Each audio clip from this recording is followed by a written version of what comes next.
हमारे मनोज भाई का, जिनके रिलेशन में थे या जान पहचान के थे लोकेश प्रजापति जी, वहाँ उन्होंने पहल की, हम लोग भी उनके साथ जुड़े। जहाँ पैसों की जरूरत पड़ी पैसा दिया गया, जहाँ जाने की बारी आई मैं भी दिल्ली गया, कितनी सुनवाइयों में मैं भी मौजूद रहा। एक रिपोर्ट आई पिछड़ा वर्ग आयोग 29 अप्रैल 2021 को। उस रिपोर्ट को आने के बाद एक उम्मीद जगी कि यार अब इस आंदोलन को थोड़ा सा हम लोग प्रभावी बना सकते हैं, क्योंकि आज हमारे पास एक बेस है। आप सोचें 29 अप्रैल के पहले हमारे पास क्या बेस रहा होगा। आज जब इन लोगों को मैं कहता हूँ कि घरों को नहीं जाना है, तो लोग कहते हैं कि झूठ बोल के इनको रोका गया।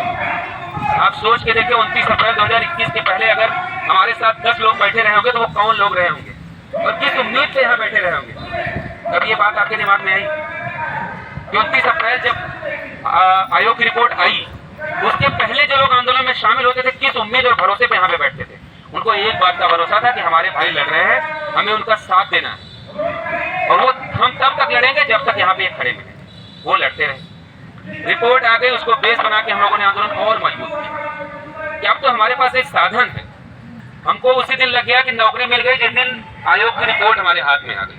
हम लोग उम्मीद नहीं कर रहे थे कि ऐसे आयोग को सरकार बनाती है अपने फायदे के लिए, मामले को दबाने के लिए।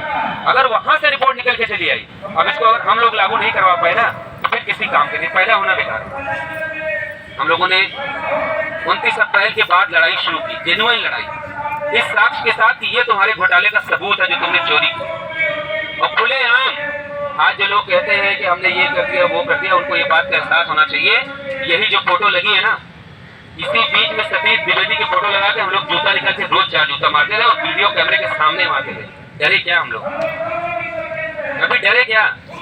और रही बात रैली में पोस्टर, जैसे हमारा भाई कह रहा था हमने बड़ा अप्रिशिएट किया। इनके आने के पहले ही मैं कल यहाँ खड़ा हुआ, कल या परसों मैं खड़ा हुआ, मैंने सब लोगों से बताया कि हमारे भाई ने बड़ा अच्छा काम किया अपनी टीम के साथ वहाँ पे, और हम लोगों ने अप्रिशिएट किया और हिम्मत भी भेजी कि नहीं हिम्मत मिले और सबको ये काम करना जहाँ मौका मिले। आंदोलन बड़ा लंबा चला और बिल्कुल ऐसे जैसे आज कंडीशन में लोग खड़े हैं, आचार संहिता लगने वाली। आप ध्यान दें 8 तारीख को आचार संहिता लगी थी और 5 जनवरी को आपको लिस्ट आई थी। तो अगर हम लोग निराश होते तो यहाँ थोड़ा बैठते, तो हमें भी 5 तारीख को यह कहना चाहिए था कि आचार संहिता लगने वाली है, चुपचाप घर चले चलो, कुछ नहीं होगा। सब बर्बाद कर दिया हमारे नेताओं ने। कौन लोग थे जो हमारे भरोसे पे बैठे रहे? नहीं, भले आज 5 तारीख है, 8 तारीख को आचार संहिता लग रही, हो सकता है कि 5 को लिस्ट आ जाए, 6 को आ जाए। वो लोग आप ही के बीच के थे ना। फर्क ये था कि उन्होंने ये नहीं कहा कि तुम्हारे नेताओं की वजह से ये गलत हो गया, तुम्हारे नेता चाहते तो ये हो जाता। नेता, सेनापति किसी भी सेना का, उसका सिर्फ इतना रोल होता है कि अपनी सेना के साथ अपने युद्ध को आगे बढ़ाता है। जिसके सैनिक कायर होते हैं ना, सेनापति कितना भी मजबूत हो, युद्ध के मैदान में उसका मारा जाना तय है। और ये इतिहास है, कितना भी बड़ा सेनापति रहा हो, कितना भी बड़ा योद्धा हो, जिसकी सेनाएं भाग गई वो युद्ध मैदान में मारा गया। तो सेनापति क्या कर रहा है, कितना अच्छा है कितना बुरा, उससे ज्यादा करना जरूरी है। उसके साथ जो लड़ने वाले लोग हैं, जो कंधे से कंधा मिलाकर उसके साथ ये कहते हैं हम आपके साथ खड़े हैं, उसका एक नजारा हम लोगों ने अभी हाल फिलहाल जल्दी में देखा, जब हम लोग जेल भेजे गए। कितने लोग यहाँ पे थे विद्वान बताओ, जब हम लोग जेल से वापस लौट के आए? 50 लोग। वीर भाई बैठे जेल में, हमसे कह रहे भैया बाहर कम से कम 500 लोग वहाँ पे डटे होंगे, पूरा लखनऊ में गर्दा होगा। हमने कहा लखनऊ में मत पालो, 70 से 80 लोग के अलावा अगर 81 हो तो बताना मुझसे। यही बात हुई थी आपसे। वहाँ से आने के बाद भी नहीं था। देखिए, हम जब क्रांतिकारी होने की बात करते हैं ना, हम उम्मीद ये करते हैं कि भगत सिंह तो सबको पसंद है, लेकिन बस वो हमारे परिवार से ना हो, दूसरे के परिवार के भगत सिंह हमको बहुत अच्छे। 2 बार हम लोग जेल गए। अगर एक धारा बढ़ा के लग जाए, कौन ऐसा जो कहते हैं नहीं भैया लोग हमारी वजह से जेल गए हम नौकरी नहीं करेंगे, कोई नहीं कह पाएगा। तो सबको अपना परिवार भी संभालना है, अपना कैरियर भी बचाना है और आपके लिए लड़ना भी। तो ये बात किसी के दिमाग में नहीं आनी चाहिए। जैसे ये बात निकल के आई कि परिवर्तन चौराहे पे, परिवर्तन चौक पे बहुत भीड़ थी, अगर हम चाहते तो ये कर देते। मैं थोड़ा सा पीछे आपको ले जाता हूँ, यही क्वार्टर की गेट है, यही सामने मुक्ता कुशवाहा दीदी और एक वो लड़की आती थी पूजा गोस्वामी। 2 लोगों ने मुझसे कहा कि भैया हम लोग थोड़ा सा आपका समय चाहते कुछ बात करने। मैंने कहा बताइए। मैं भी खाली था, कहीं से लौटा तो मैंने कहा बताइए। कहा भैया हमारे दिमाग में ख्याल। हमने कहा क्या? कहा हम लोग चाह रहे हैं कि एक रोडवेज की बस को फूंक दें। हमने कहा चलो फूंक दिया। तो वो शौक थी कि ऐसे कैसे फूंक दिया। मैंने कहा चलो आपकी बात मान ली, बस को फूंक देंगे। मान लो बस फूंक गई, आगे फिर मामला हाईलाइटेड हो जाएगा। हमने कहा चलो मामला भी हाईलाइटेड हो गया। उसके आगे फिर उसके आगे नौकरी मिल जाएगी। हमने कहा लिखित में दो, मुझे गारंटी दो कि मिल जाएगी। फिर क्या होगा? मैंने कहा मैं बता रहा हूँ, रोडवेज की बस बुक होगी, आप विपक्ष उसको मुद्दा बनाएगा और सरकार को मुद्दा मिल जाएगा मुकदमा करने का। वो 10 लोगों के हमारे पर मुकदमा नहीं करेगी, क्योंकि हमको पता है कि हमको हमारे पर मुकदमा करेगी तो हम हाईलाइटेड हो जाएंगे। वो 10 इनोसेंट लोगों का नाम लेगी, जिनके नाम मुकदमा करेगी, जिनके माँ बाप रोते हुए आएंगे कि साहब बस छोड़ दो, गलती हो गई हमारे बच्चे से, इस बार जमानत दे दो, आगे से ऐसी किसी गतिविधि में भाग नहीं लेगा। आज तक इतने लंबे आंदोलन का 636 दिन आज हो गए।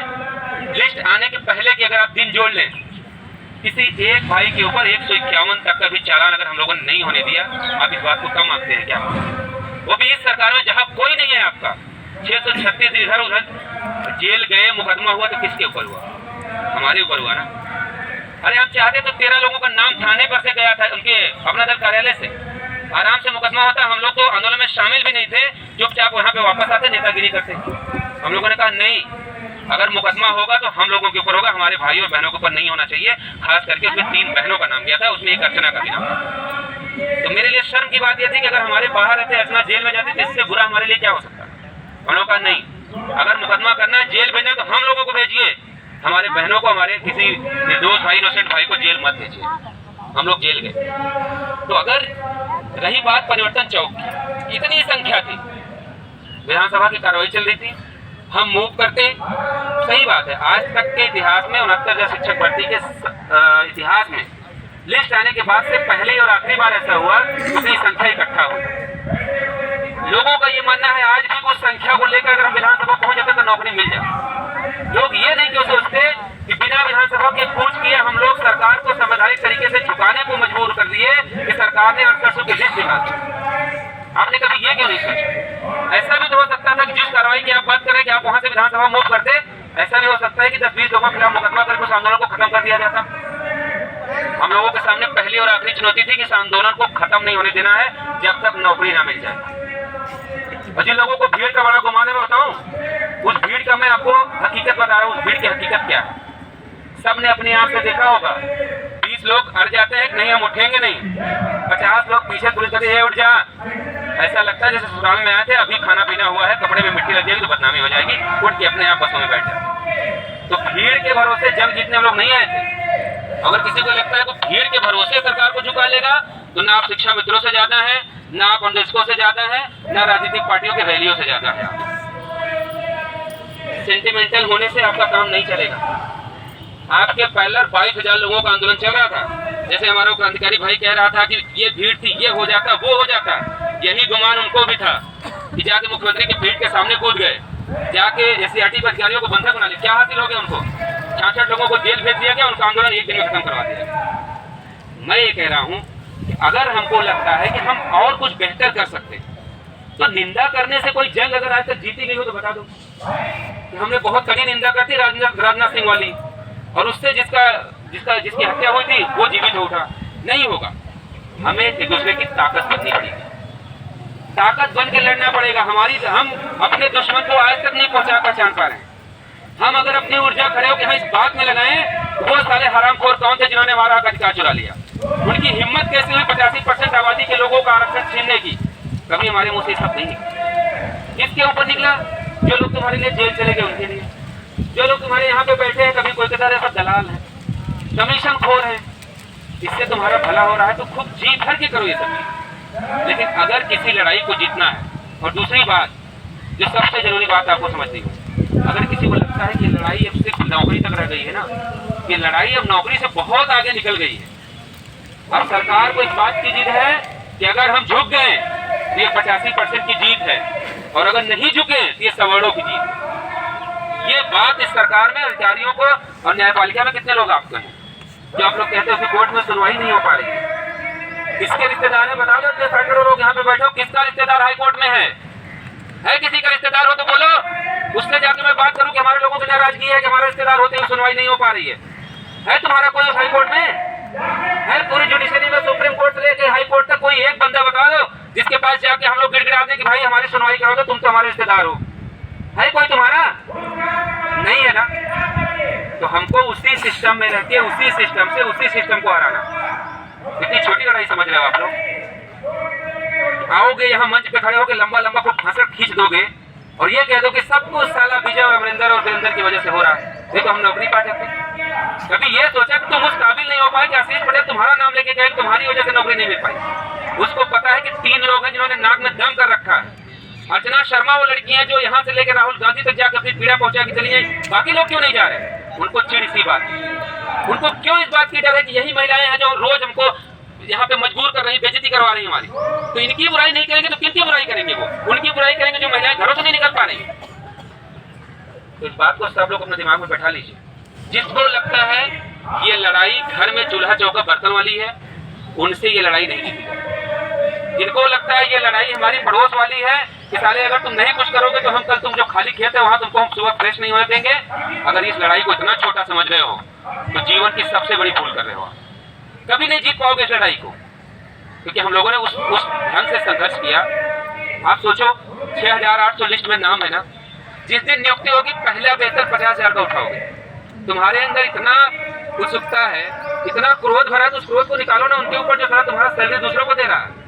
उसको तो तुम बोल नहीं सकते, इसलिए नहीं बोल सकते। उसको बोलोगे तो तुम्हें डर है कि कार्रवाई हो जाएगी, मुकदमा हो जाएगा। अरे लिखो ना। यादवों की बात कल कोई कह रहा था कि अमित मैनपुरी कह रहे थे कि विजय यादव यादव बुराई नहीं करेंगे। मुझसे ज्यादा सिनेट ठोक के कौन ट्विटर पर लिखता होगा यार यादव के खिलाफ? मोहन यादव के खिलाफ बता दो, मुझसे ज्यादा किसी ने ट्वीट किया हो तो बताओ। अखिलेश यादव के खिलाफ मुझसे ज्यादा किसी ने लिखा हो तो बताओ। जितने यादव बैठे हैं इसमें सरकार में, मुझसे ज्यादा किसी ने बुराई की हो तो बताओ। तुम बताओ ना, तुमने कितना लिखा है अपने यादवों के खिलाफ? तुम बताओ ना, तुमने कितना लिखा अपने मौर्य के खिलाफ, पटेल के खिलाफ? निकाल के दिखा दो अपना अकाउंट, सब पता चल जाएगा किसने कितना लिखा है।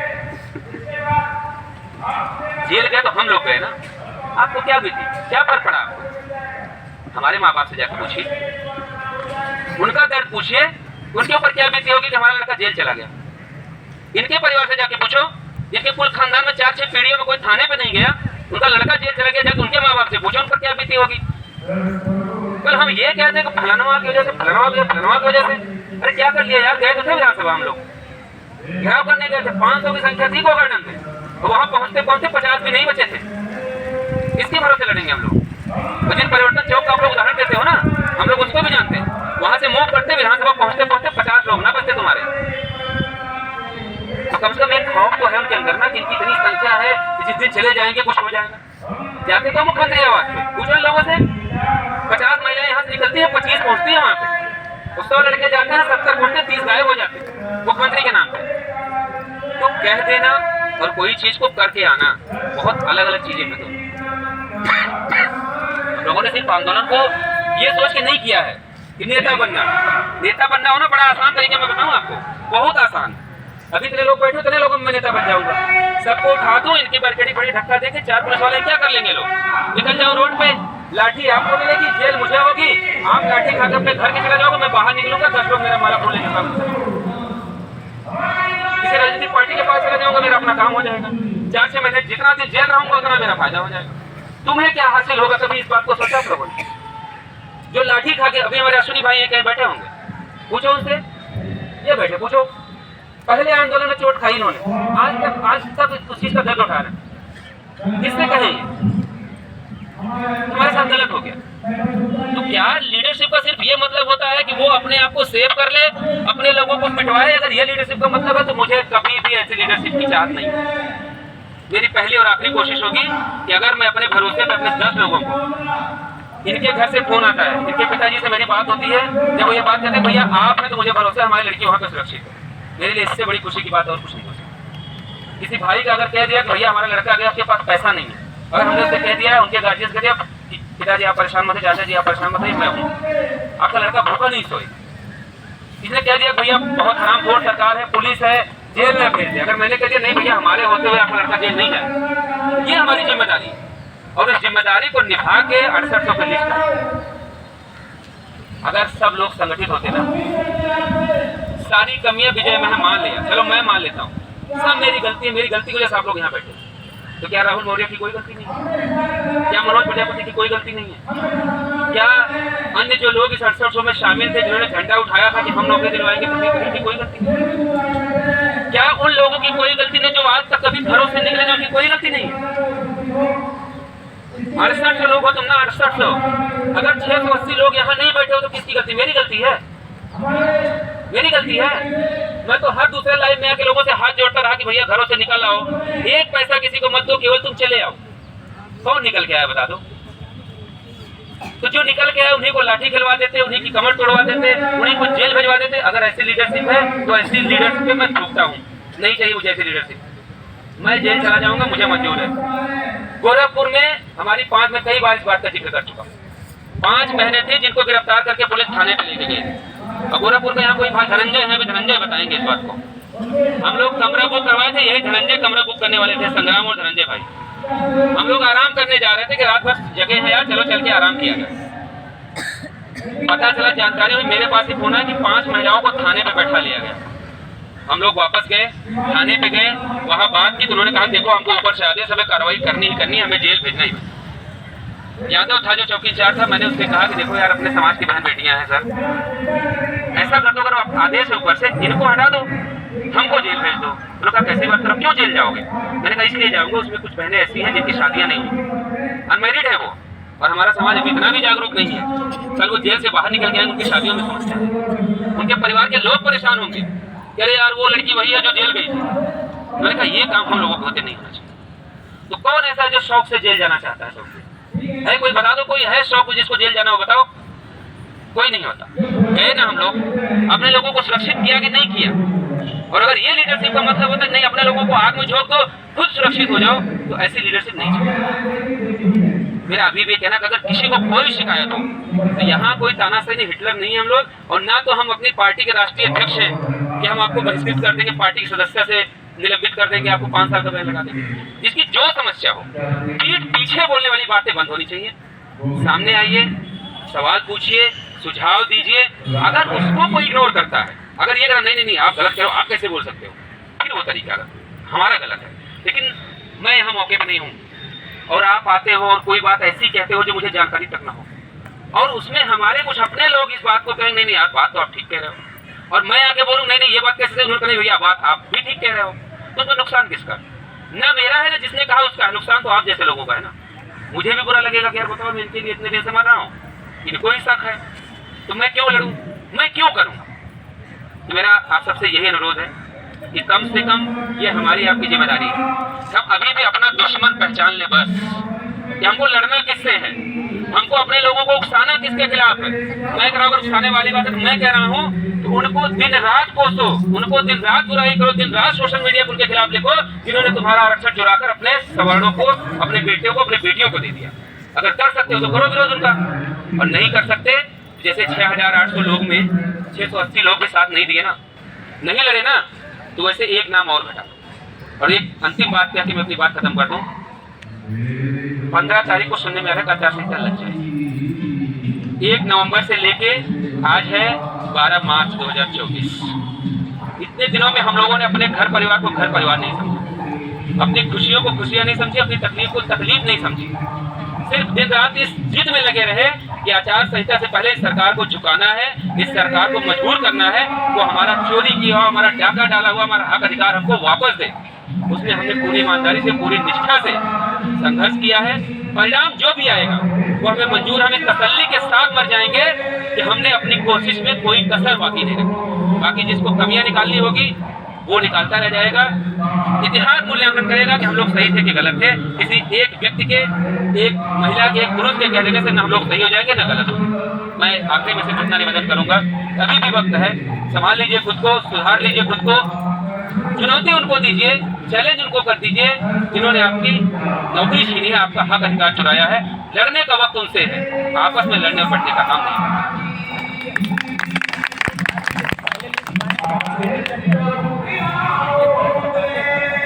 जिसने आपसे बताओ निहायत बेवकूफ आदमी था, मीटिंग करके आते जितने सज्जन लोग थे, कभी किसी की हिम्मत नहीं होगी ये पूछे भैया बताओ हुआ क्या। केवल इतना इनको डांट के हम लोग कहते थे सुनो अगर भरोसा है तो रुको, नहीं तो चले जाओ घर। हम तुमको बताएंगे, तुम उनको बताओगे, तुम्हारी मोहब्बत में उनको बता दोगे, वो अपनी मोहब्बत में किसी और से शेयर कर देंगे। तो भास्कर जैसे लोग वहाँ पे कूद के पहुँच जाते थे, इसलिए हम लोग कुछ नहीं बताते, सब सीक्रेट रखते थे। अच्छाई यही कि बहुत अच्छे लोग थे, आप लोग भी बहुत अच्छे हैं, लेकिन सब नहीं। उस समय ऐसा था कि क्रीम हो गई थी, वो सब अच्छे थे, बुरे बच्चे थे जो बुरे थे सब खा के चले गए। वो गाली देके चले गए, कोई नाराज होके चले गए, लड़ाई झगड़ा करके चले गए। अच्छे लोग जो बचे थे वो 70-80 लोग ही बचे। उनको इतना भरोसा था कि नहीं हमारे भाई अगर वहाँ पे जा रहे हैं, सुनिए जहाँ से हमको जेल भेज दिया गया ना, रिकॉर्ड था किसी सीओ अधिकारी की हिम्मत है कि कभी लोगों को कॉलर पकड़े, ऐसे लोग। और यहाँ यही पुलिस आए उठा के ले चले जाए 4 से 10 लोगों के अलावा कोई कुछ बोल नहीं, मैं जानता हूँ। तो जो बात आप कह रहे हो ये वो बैठा आपके बगल, उससे बेहतर कोई जानेगा नहीं।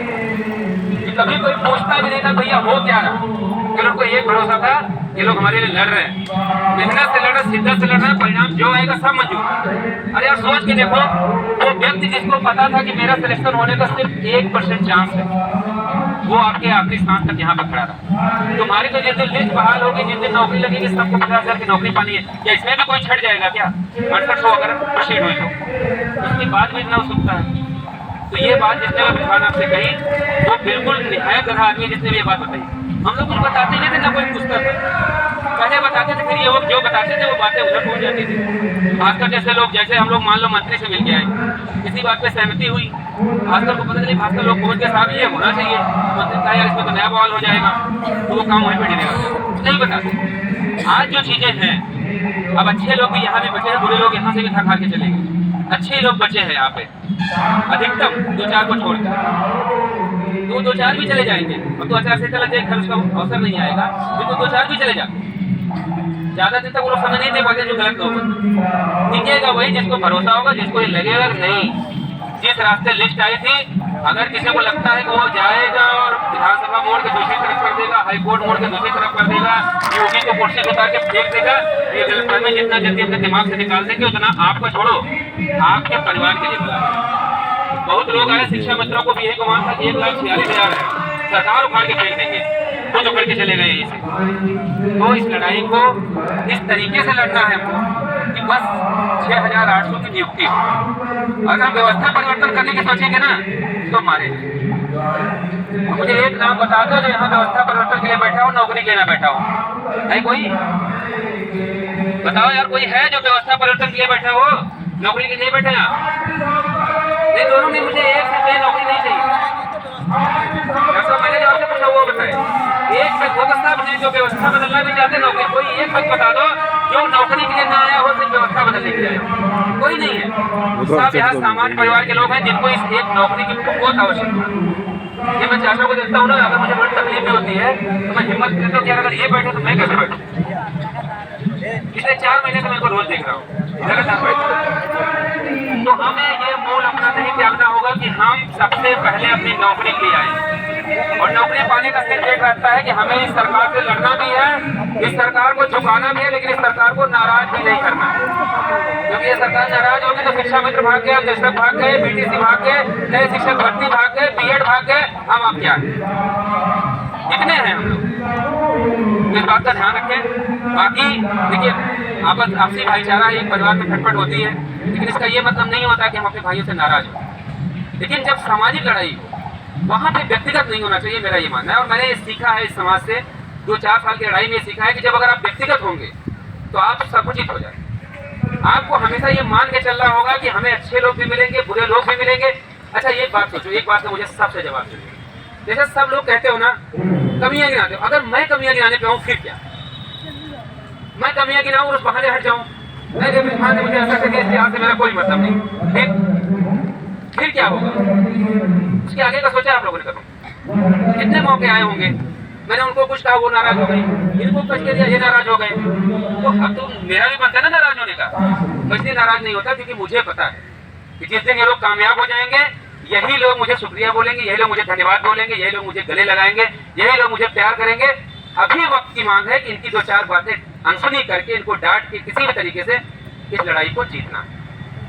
तो मैं आखिर में यही कहूँगा कि ये सब बातें नहीं होनी चाहिए, और खास करके हमारे वो भाई कहाँ गए, अशोक भाई, मैं आपसे भी यही कहूँगा जो भी बातें कहनी हो जब सब लोग मौजूद हों, सामने जो बात होती है उसका अलग मतलब होता है। पीठ पीछे मेरा ये मानना है कि अगर कोई बात आप कह रहे हैं इसका मोटिव ये होता है कि आप इस चीजों को संभालना नहीं चाहते, आप उसको दूसरी दिशा देना चाहते। तो दूसरी दिशा ना चाहे, इसकी दिशा से एक हो कि सब लोग मिलकर नौकरी तक पहुंचे, इसमें हमें कोशिश करनी चाहिए। और जो भी बातें होंगी आगे से किसी की कोई शिकायत भी होगी, जब हम लोग बैठे हैं जैसे रहमान का सवाल था, इन्होंने पूछ लिया मौके पे, ऐसे पूछे। हम कोई डिक्टेटर नहीं है, तानाशाह नहीं है, कोई हमारी पार्टी नहीं है, हम आपको निलंबित कर देंगे 5 साल के लिए पार्टी से निलंबित, ऐसा तो होना नहीं है। हम लोग आपस में चर्चा, लेकिन कोशिश ये करें कि लोगों को उकसाने वाली चीजें ना हो, लोगों को जोड़ने वाली चीजें हो। जैसे हम लोग कोशिश करें लोग जुड़े और इस लड़ाई को जीता। बस इतना ही कहना है, और मैं उम्मीद कर रहा हूँ कि आप सब इस बात का ध्यान रखेंगे। गुटबाजी से, गोलबंदी से किसी को कुछ मिलेगा नहीं। जैसे आयोग टीम बन गई, धरना टीम बन गई, वैसे एक टीम और बन जाएगी, इससे ज्यादा क्या हासिल कर लो। जो संख्या 2 है तुम्हारी बढ़ के 75 और 150 हो जाएगी, क्या करें? 150 हो जाएगी, 100 हो जाएगी। नहीं, मैं ये नहीं कह रहा हूँ कि आपकी भावना थी, मेरा कहना है कि भावना होनी ही नहीं चाहिए। अशोक भाई, मेरा कहने का ये मतलब नहीं है कि आपकी भावना थी, मैं ये कह रहा हूँ कि अगर ऐसी आए भी भावना तो हमें उसके बारे में सोचना ही नहीं, हमें अपने आप को काबू रखना है। नहीं, ये हमारे अपने भाई हैं, और वो भाई हैं जो पिछले 6 महीने से अपना घर परिवार छोड़ के हमारे लिए लड़ रहे हैं। सिर्फ इतना बात का ध्यान रखना है बस, बाकी सब अपने भाई हैं। अप डाउन, ऊपर नीचे, ये सब बातें होती रहती हैं। इनकी कितनी बातें आती हैं मेरे तक, मैं क्या बताऊँ। कभी इनकी शिकायत, कभी उनकी शिकायत, कभी उनकी शिकायत, मैंने कभी पलट के किसी से पूछना भी जरूरी नहीं समझा कि आपने ऐसा क्यों कहा। ये बातें किसी एक व्यक्ति के लिए नहीं, सबके ऊपर लागू होनी चाहिए। कि 2 दिन की लड़ाई और बची है, 15 को आचार संहिता लग जाएगी, उसके पहले हम लोग यहाँ पे बैठे हैं। सरकार अगर कुछ कर देगी तो हमारी मेहनत का प्रतिफल होगा, नहीं करेगी तो सिर्फ हमारा घर थोड़ा चलेगा, जो घर बैठे हैं नौकरी उनकी भी जाएगी। हमें इस बात का संतोष होगा कि हमने अपने हिस्से की लड़ाई लड़ी, लाठियां खाई, संघर्ष करते रहे, न पुलिस की तानाशाही से डरे, न योगी की धमकी से डरे। इस बात का सुकून लेके हम लोग अपने घरों को जाएंगे। और जो घरों में बैठे हैं, मैं आपसे वादा कर रहा हूँ कि अगले 6 महीने उनकी नींद हराम हो जाएगी। उनको इस बात का मलाल होगा कि अगर निकल कर अपने भाइयों का साथ दिया होता तो शायद नौकरी मिलती। बहुत बहुत शुक्रिया आप सभी का।